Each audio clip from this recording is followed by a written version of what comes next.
You may have heard of the terrorist group Hamas. Some of their best-known work, the decades-long wave of suicide bombings of Israeli buses, restaurants, and nightclubs in the 90s and 2000s, and more recently, launching thousands of rockets at Israeli cities, digging tunnels to infiltrate Israel in order to commit terrorist attacks, and serving as inspiration for countless more attacks by individual terrorists. But who is Hamas? How did it begin and eventually come to rule all of Gaza, the 25-mile-long strip to Israel's southwest with a population of almost 2 million? And how is Hamas different from its fierce rival, Fatah?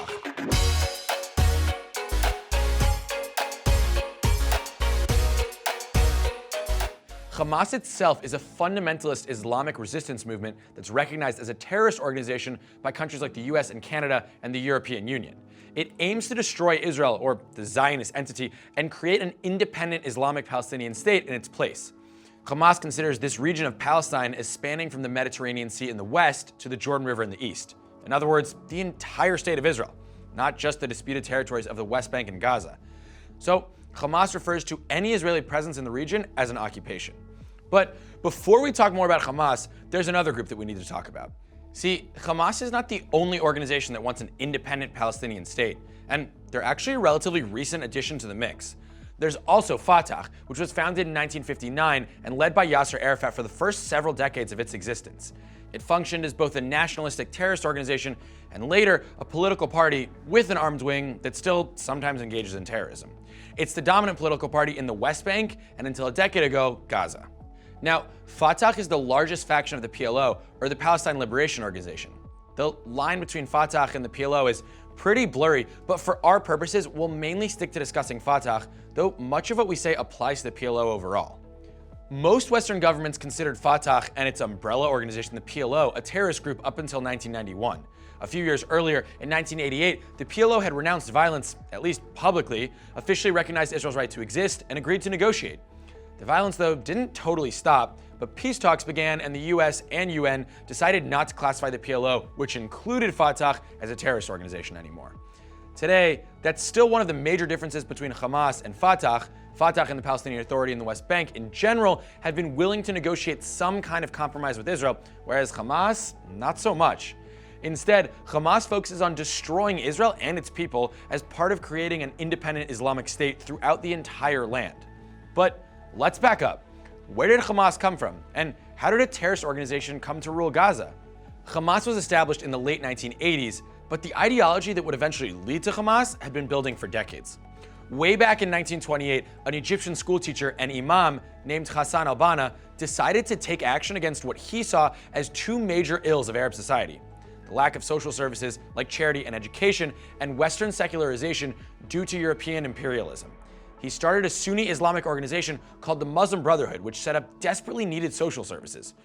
Pretty soon, the Muslim Brotherhood gained wide popularity because of its work for the public and spread to other Arab countries. The Brotherhood's main goal, though, was to stop the influence of secularization in Muslim countries and to create a society ruled by a strict fundamentalist interpretation of the Quran and Sharia law.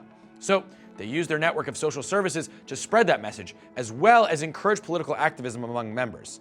This was all fairly peaceful, at least at first. By the 1940s, the movement was focused on gaining more political power, even overthrowing the existing secular governments. They turned to violence, bombing buildings, and assassinating Arab leaders. But as they gained more power and influence, some of the more secular Arab governments started working to bring down the Muslim Brotherhood. This was especially true in Egypt, where the movement had started and was most popular. In 1954, the Brotherhood tried and failed to assassinate Egypt's President Gamal Abdel Nasser. The government arrested thousands of Muslim Brotherhood members, which crippled the organization. The movement became less active for about a decade. Then, in 1970, newly elected Egyptian President Anwar Sadat released the imprisoned Brotherhood leaders, who began to rebuild the movement. This time, though, their official line was that they opposed violence and were focused on providing social services. But they were still committed to establishing a society that would be ruled by a fundamentalist form of Islam. By the 1980s, Arab countries around the world were shifting back from secularism to religion, some even to fundamentalism. The Muslim Brotherhood was undergoing a major revival and started to resurrect its plans for political takeover. Naturally, all this affected the Palestinians also. By the 1980s, the Muslim Brotherhood had long been operating in Gaza and the West Bank, where they helped build mosques and provide services like loans and charities. But in 1987, religious leader Sheikh Ahmed Yassin made a move that changed the playing field forever. he united the Muslim Brotherhood presence in Gaza into a new movement, Hamas. Like Fatah, the movement's main goal was to establish an independent Palestinian state. But unlike Fatah, they used religion to support their ideas and wanted the state to be ruled by a fundamentalist form of Islamic doctrine. Still, according to historian Anita Shapira, Hamas's activities initially focused on providing social services and education. They believed in the ultimate goal of destroying Israel and its Jews, but they didn't think it was time to do that just yet. They talked about things like maintaining integrity, avoiding corruption, and maintaining religious prohibitions like alcohol consumption.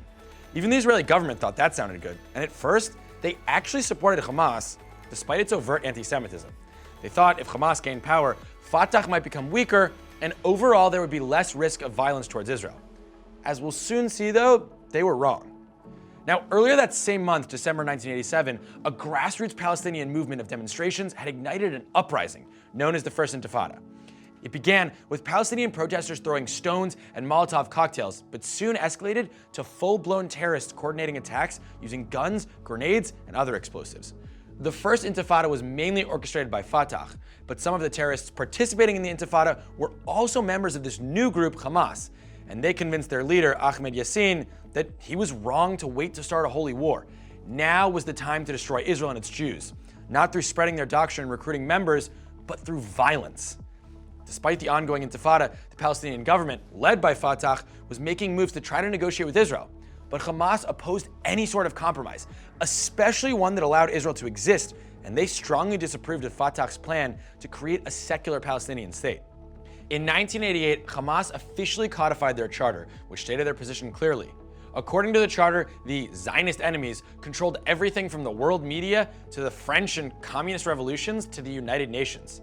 They believed that Israel was only the beginning, and soon the Jews would take over the entire world. So, anti-Semitism and opposition to Israel's entire existence was always a central part of Hamas's philosophy.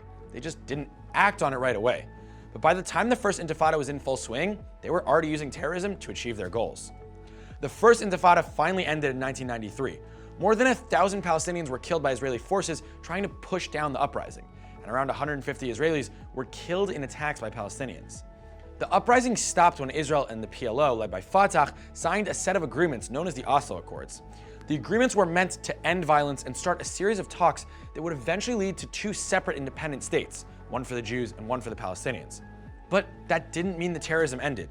As you can imagine, Hamas was not exactly on board with this idea. Over the course of the 90s, Hamas carried out a wave of suicide bombings in Israel, killing over 200 Israeli citizens. It got to the point where it was scary for Israelis to do routine things like take a bus or go grocery shopping for fear of being blown up. In less than 2 decades, Hamas had grown from a movement that provided social services while believing a holy war would destroy Israel at some point in the future to one that was actively killing as many Israeli civilians as it could. For many reasons, the continued terrorism among them, the negotiations between Israel and the Palestinian government eventually failed.